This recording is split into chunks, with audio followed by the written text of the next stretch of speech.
menjemput saya untuk terlibat dalam kongres ini untuk berkongsi maklumat dan juga pandangan tentang isu ratifikasi ICET ini. Bagi saya, Malaysia tidak ada keperluan pun untuk mengiktiraf ICET ini. Dahulu, sekarang dan mungkin selama-lamanya. Mengapa? Kalaulah ICET itu adalah perkara yang berkenaan dengan diskriminasi, dan memang pun ICET itu satu dokumen yang berkenaan dengan diskriminasi, nak hapus diskriminasi. Saya kira kita ni di Malaysia ni sudah lama ICET daripada ICET. Maksudnya kita sudah peka tentang hal diskriminasi ini, iaitu untuk mewujudkan keadilan dalam sebuah negara majmuk ini. Ini kerana apabila kita menubuhkan Persekutuan Tanah Melayu ataupun Malaya, kita merdeka pada tahun 57, kita menggubal perlembagaan persekutuan, dan yang itu juga kita teruskan apabila kita menubuhkan Malaysia. Dan di dalam lembaga dan di dalam perlembagaan persekutuan yang merupakan undang-undang yang tertinggi di negara kita ini, hubungan etnik dalam erti keadilan itu diberi perhatian yang cukup serius, amat cukup serius. Dan beberapa hal yang dipertikaikan hari ini tentang diskriminasi, kononnya ada diskriminasi itu, hal agama, hal bahasa dan hal kedudukan istimewa orang Melayu. Sebenarnya kalau kita lihat balik kepada perlembagaan persekutuan kita, perkara itu bukan saja disebut di situ, tetapi disebut dengan begitu cakna sekali untuk mengangkat keadilan itu. Sebagai contoh, tuan-tuan dan puan-puan, untuk perkara tentang kegiatan beragama di negara kita, iaitu pada perkara 3 dalam perlembagaan persekutuan kita, disebut Islam ialah agama persekutuan, tetapi agama-agama lain boleh dianuti dengan aman damai di dalam persekutuan ini. Jadi sekali baca, tuan-tuan dan puan-puan, perkara itu jelas kan? Maksudnya Islam agama negara ini, dan agama-agama lain boleh dianuti tanpa ada sekatan. Maknanya begitu. Tetapi dari segi penggunaan bahasa di situ, digunakan perkataan tetapi di situ, tuan-tuan dan puan-puan. Jadi apabila kita ni, orang biasa ni, menggunakan bahasa dan kita gunakan perkataan tetapi, ayat pada perkataan tetapi itu macam menafi ayat sebelum itu. Lah, maksudnya kita kata bilik ini cantik tetapi, maksudnya yang tetapi itu kita nak menafikan yang sebelum itulah. Maksud saya di sini sudah memadai pada ayat itu dari segi bahasa digunakan dan. Maksudnya Islam ialah agama persekutuan dan agama-agama lain boleh dianuti dengan aman damai. Dah cukup dah dan itu. Maksudnya kalau dan di situ setara dah. Bila digunakan perkataan tetapi secara sengaja ataupun tidak, itu saya tak tahulah, itu kita kena tanya penggubal perlembagaan itu. Tetapi yang wujud sekarang, bila adanya tetapi,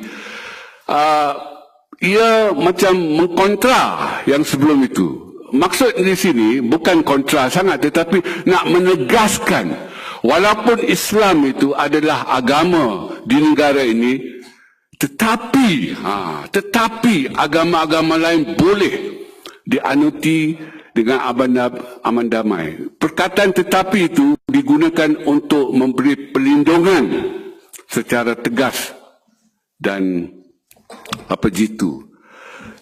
Dan begitu juga dengan peruntukan tentang bahasa, kan disebut di situ bahasa Melayu adalah bahasa kebangsaan negara ini dan hendaklah digunakan untuk maksud rasmi. Tetapi agama-agama lain boleh terus pakai, diajar dan sebagainya kecuali untuk maksud rasmi. Dan perkara ini disebut dalam satu perenggan, satu ayat. Ini menunjukkan kita cakna sekali dalam kita mengangkat kepentingan Melayu itu. Pada masa yang sama kita juga imbangi dengan kepentingan bukan Melayu. Adakah itu diskriminasi? Bukan. Itu keadilan. Begitu juga dengan perkara 153 yang bercakap tentang kedudukan istimewa orang Melayu.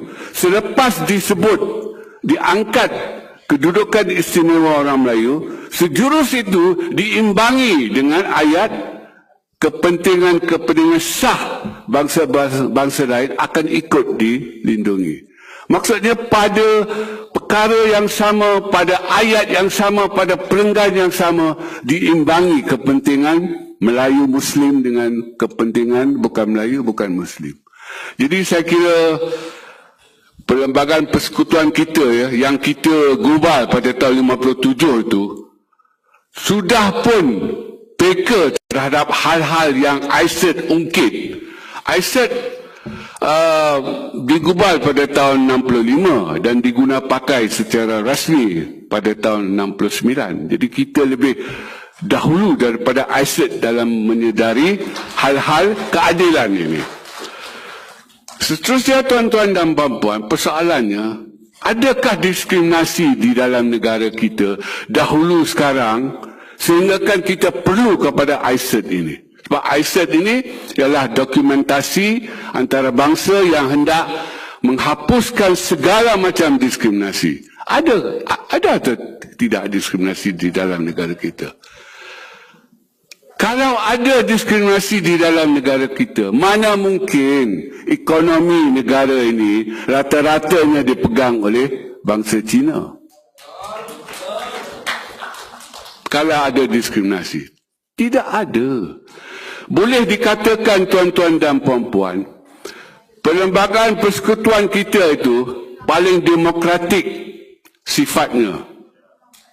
Sebab orang-orang bukan asal diberi peluang untuk hidup secara asal di dalam negara ini. Itu tidak berlaku di tempat lain di dunia ini. Di Indonesia, orang-orang bukan asal, Cina misalnya, mereka diperlukan oleh perundangan negara untuk menjadi seperti orang asal. Maksudnya ada asimilasi. Dan kita yang agak tua-tua sedikit di sini, saya dah 65 tahun, dah tua dah.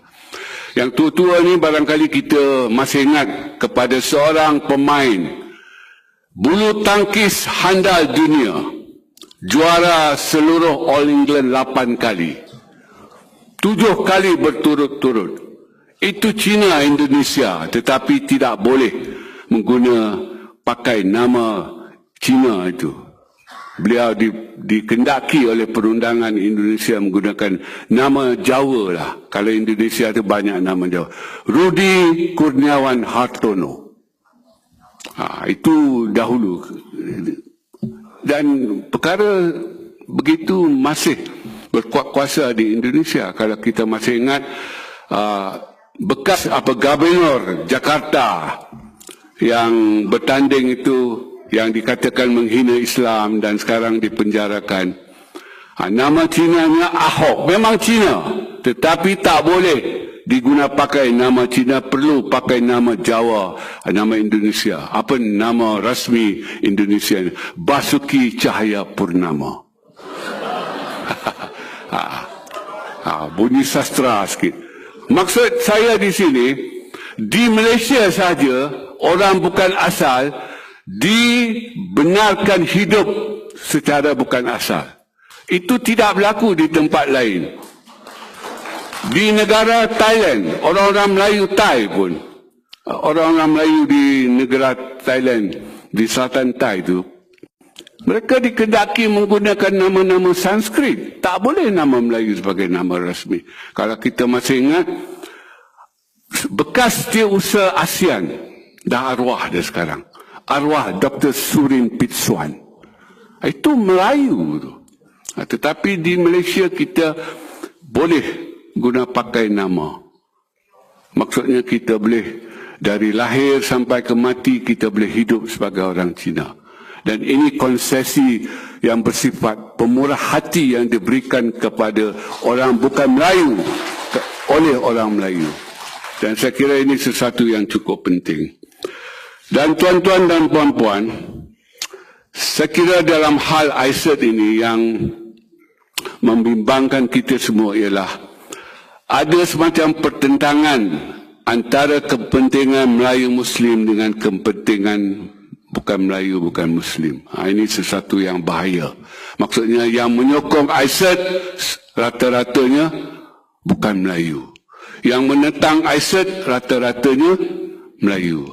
Jadi perkembangan begini tidak sihatlah dan kalau boleh kita cuba elakkan. Mengapa hal sedemikian berlaku, tuan-tuan dan puan-puan? Kerana sebenarnya kita belum bersatu padu. Itu masalah kita. Walaupun kita sudah merdeka 61 tahun, kita membentuk negara bangsa, tetapi kita gagal dalam proses pembentukan negara bangsa. Ini sesuatu yang perlu kita angkat dan Kongres ini angkat. Sebenarnya kita gagal dalam membentuk orang Malaysia sejati. Mungkin saya dijemput di sini sebagai wakil Cina. Sebenarnya saya ditolak oleh masyarakat Cina Malaysia. Saya dianggap pengkhianat. Murtad dah saya dari segi kecinaannya. Ya, pernah dalam akhbar Cina beberapa lama dahulu ada satu kenyataan akhbar bahawa 3 orang Cina ini pemikiran mereka tidak mewakili masyarakat Cina Malaysia. Maksudnya tak boleh pakai 3 orang ni. Ini dalam surat khabar Cina ini, bahawa 3 orang ni pemikiran mereka, kepala otak mereka lah lebih kurang, tak boleh pakai ini. Tidak mewakili bangsa Cina Malaysia, mewakili diri mereka sendiri. Dia ada ranking. Pertama, Khoo Kay Kim. Saya nombor 2 ranking. Nombor 3, Ridwan T. Abdullah. 3 orang ni tak boleh pakai. Jadi kalau saya dijemput mewakili Cina, salahlah ini. Saya mewakili orang Malaysia. Saya, kalau tuan-tuan dan puan-puan mengikuti apa-apa yang saya katalah, saya adalah seorang nasionalis Malaysia. Kalau tidak sebagai seorang negarawan, nak jadi negarawan tak layak. Sebab negarawan ini selalunya dikaitkan dengan orang ahli politik saja. Tapi sayangnya, seorang pun ahli politik di Malaysia ni tak ada yang sifatnya negarawan. Kalau ahli politik, dia sama saja dulu dan sekarang. 5 kali 2, 2 kali 5. Sama saja. Cakap sekali macam tu, sekali macam ni. Sama saja, yang tinggi ke, yang rendah ke. Kalau ahli politik, itulah. Barisan pun sama, pakatan pun sama, 5 kali 2, 2 kali 5. Kalau boleh kita nak orang bukan ahli politik bercakap, dan saya bercakap bukan sebagai orang Cina, saya bercakap sebagai seorang nasionalis Malaysia. Jadi saya kira tuan-tuan dan puan-puan, masalah kita masalah perpaduan. Jadi ISET, UEC dahulu, ini semua manifestasi hubungan etnik yang tidak baik. Kita ada defisit kepercayaan. Melayu tak percaya pada India, India tak percaya pada Melayu, Cina siapa-siapa pun tak percaya. Ini masalah kita. Kita hidup macam satu bangsa, tapi masing-masing tak percaya. Ini masalah. Mengapa tak percaya? Kita kurang kenal mengenali antara satu sama lain. Kita tak kenal pun. Kita sekarang ini masih seperti kata pepatah Melayu, simpulan bahasa Melayu. Kita sesama, kita semuanya Melayu, Cina, India. Kita kenal-kenal Cina saja. Maksudnya kenal Cina. Kenal gitu-gitu saja. Dia putih. Itu Cina lah. Patut dah 61 tahun ni kita kenal antara satu sama lain. Tetapi kita masih kenal Cina antara satu sama lain. Jadi ini sesuatu yang malang sekali lah. Jadi kita perlu cari jalan untuk mengatasi defisit kepercayaan ini. Yang saya katakan tadi, mengapa kita kurang kenal mengenali antara satu sama lain. Mengapa kita kurang kenal di antara satu sama lain? Sebab sistem pendidikan kita memisah-misahkan kita semua. Itu sebab anak bangsa kita berpecah-pecah kerana sistem pendidikan negara kita membenarkan dan menggalakkan pengasingan etnik berlaku pada usia yang muda. Waktu tadika lagi kita dah pisah-pisahkan anak kita dan mereka ke sekolah rendah pun terpisah-pisah. Apabila kita cuba menyatu padukan mereka di sekolah menengah, itu kurang menjadi. Tak jadi langsung. Kerana ramuan bersatu padu itu tak pernah kita tanam di sekolah. Sebab sekolah kita berbagai-bagai. Sepatutnya kita hanya mengamalkan sistem persekolahan satu aliran sahaja. Singapura, tuan-tuan dan puan-puan, macam kita. Ada Cina, ada Melayu, ada India. Tetapi untuk pendidikan, Singapura tidak membenarkan kepelbagaian. Tak boleh. Di Singapura hanya ada satu aliran persekolahan saja. Dan kita dapat lihat, anak bangsa Singapura, baik Melayu, Cina dan India, semuanya mendukung jati diri Singapura yang sama. Kita tak dapat bina jati diri serupa dalam kalangan anak bangsa kita. Sebab bersekolah di tempat yang berbeza-beza. Ada yang sekolah kebangsaan, ada yang ke sekolah vernacular, ada yang ke sekolah agama, ada yang bersekolah swasta dan sebagainya. Maksudnya acuan kita berbagai-bagai. Jadi saya kira ICET ini satu masalah betul. Tetapi yang lebih penting lagi ialah ia manifestasi hubungan etnik kita yang tidak baik. Dan saya kira kita perlu cari jalan, dan salah satu resolusi Kongres ini ialah perpaduan itu. Kita tak ada lagi perpaduan yang utuh. Saya pun dah dapat surat macam-macam ni. Dah saman dah ni. Sekian, terima kasih. Baik, terima kasih Datuk Profesor Dr. Teo Kok Siong.